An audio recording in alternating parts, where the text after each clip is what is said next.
Parjang Tarini market Lakshmi पूजा मंडप उत्सव मुखर। सोमवार दिन प्रत्येक पुरपल्ली रे धरापृष्ठ को अवतरण करिसेंती धनदात्री माँ लक्ष्मी। आज को 3 दिन तले दुर्गति नाशिनी माँ दुर्गा धरापृष्ठरू मेलाणी नहीं सारिथिबा बेले पुणी पार्वण ऋतुर आगमन रे सोमवार धरापृष्ठ को विराजमान होइछंती धनदात्री माँ लक्ष्मी। गाँव सहर सबुठी एही पूजा आरंभ होइथिबा बेले ढेंकानाल जिला पर्जंग ब्लॉक रो विभिन्न गाँव और बजार मानकरे मांकर पूजा उत्सव मुखर होई उठिछि। एही अवसर रे पर्जंग बजार मध्य तारिणी मार्केट रही। एही मार्केट पूजा कमिटी पक्षरु चलित वर्ष मांकर पूजा 14 वर्ष रे पदार्पण करिछि।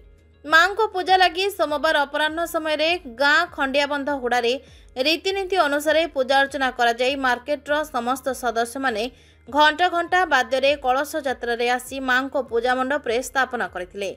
एहा परे आरंभ होइथिबा पूजा अर्चना और होम यज्ञ मंगलवार सकाळे पूजा आरंभ करा जाई अपराह्न पर्यंत रीतिनीति अनुसार पूजा अर्चना होम यज्ञ करा जाई शह शह संख्यक श्रद्धालु भक्त माने अन्नप्रसाद भोग सेवन करथिले।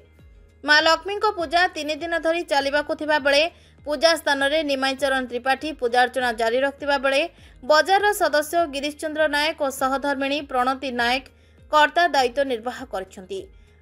पहली और अंजनी बारिक दायित्व निर्वाह करुछंती।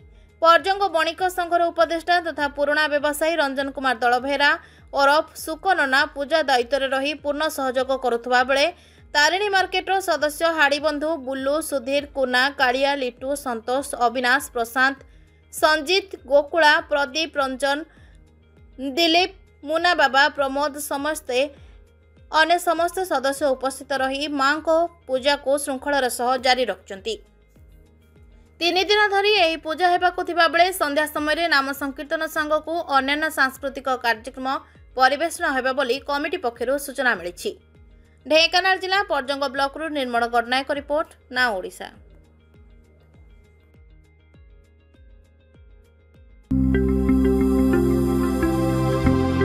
लेटेस्ट न्यूज अपडेट पाई www.naodisha.com को लॉगिन करंतु।